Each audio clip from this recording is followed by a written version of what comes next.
माता लक्ष्मी का निवास। एक गांव में एक बूढ़े सेठ जी रहते थे। सेठ जी के पास पुरखों का खूब सारा धन था और उनका व्यवसाय भी अच्छा चल रहा था। पूरे गांव में सेठ जी के अमीरी के चर्चे थे। लेकिन सेठ जी स्वभाव के बड़े ही नेक दिल और नम्र व्यक्ति थे।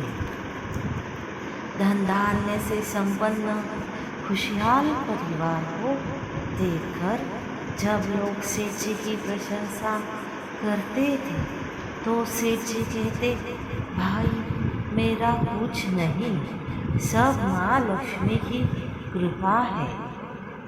दैवयोग से एक रात सेठ जी ने एक सपना देखा। सपने में सेठ जी ने देखा कि स्वर्ण आभूषणों से सुसज्जित एक देवी सी दिखने वाली सुंदर लड़की अपने मुख्य द्वार से बाहर जा रही थी।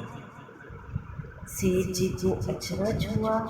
अतः उन्होंने पूछा, हे देवी, आप कौन हैं? यहाँ कब आई और अब कहाँ और क्यों जा रही है?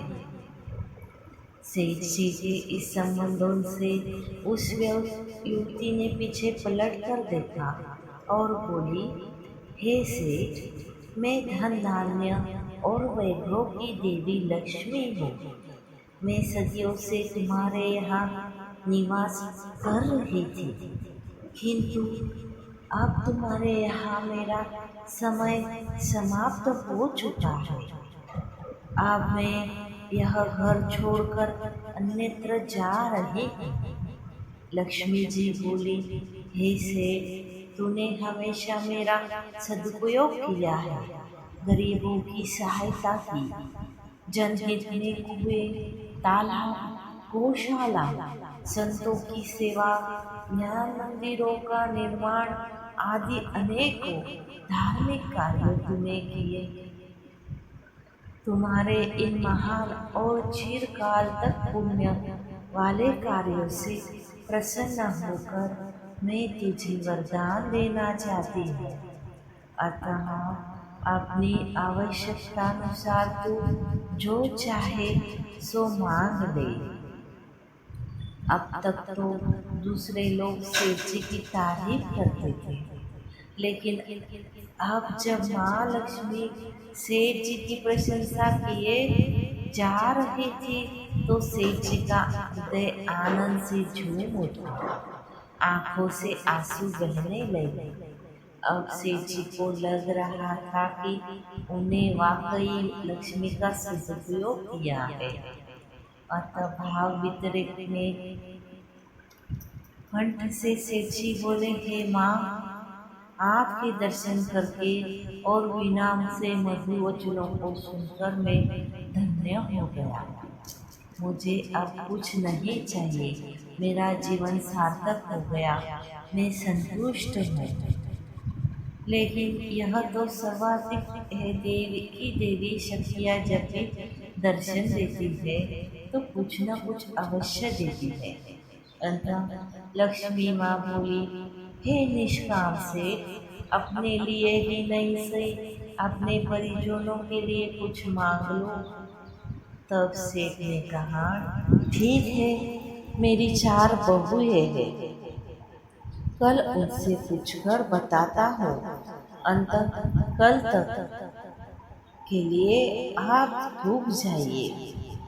सुबह सेठ जी ने उठकर अपनी 4 बहुओं को बुलाया और कहा कि रात को लक्ष्मी जी मेरे सपने में आई थी और एक वरदान मांगने को कहा। मैंने कुछ भी मांगने से मना कर दिया तो उन्होंने परिजनों के लिए मांगने का आग्रह किया। इसलिए अब तुम ही बताओ, मुझे क्या मांगना चाहिए जिससे तुम्हारा मनोरथ सिद्ध हो। पहले सबसे बड़ी बहू बोली, पिताजी, लक्ष्मी जी तो अब जा रही है, पता नहीं हमारे भावी दिन कैसे होंगे। अंत आप उनसे अन्न के भंडार भर जाने को कहिए, ताकि हम कभी भी भूखे नहीं मरे। फिर दूसरी बोली, दीदी अन्न के भंडार कब तक रहेंगे? अन्न तो सड़कर खराब हो जाएगा। तो मैं तो कहती हूँ सोने चांदी से तिजोरियाँ भरवा लेते हैं, जिसे बेचकर अन्न और रुपए सब खरीदे जा सके। इतने में तीसरी बोली, दीदी इतने सोने चांदी की रक्षा कौन करेगा? इससे तो अच्छा है रुपए पैसे मांगे जाए, ताकि बैंक में जमा करवा के निश्चिंत हो जा सके। आजकल तो सब कुछ रुपए पैसे से खरीदा जा सकता है।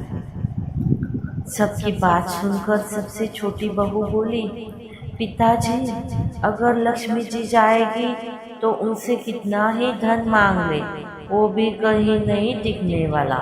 और धन दौलत वैसे भी हमेशा रहने वाला नहीं है। यदि हम अपने बच्चों के लिए ढेर सारा धन छोड़ेंगे तो वह अहंकार और आलस्य में कोई काम नहीं करेंगे, धन का दुरुपयोग करेंगे जो अलग अंत। आप लक्ष्मी जी से कहिएगा कि हे देवी आपको जाना है तो जाइए, किंतु इतना वरदान देते जाइए कि हमारे घर में हमेशा धार्मिकता का वातावरण बना रहे, साधु संतों और सज्जनों की हमेशा सेवा होती रहे, सभी परिजनों के हृदय में ईश्वर की आस्था बनी रहे, सभी से आपसी प्रेम और अपनत्व का भाव रहे।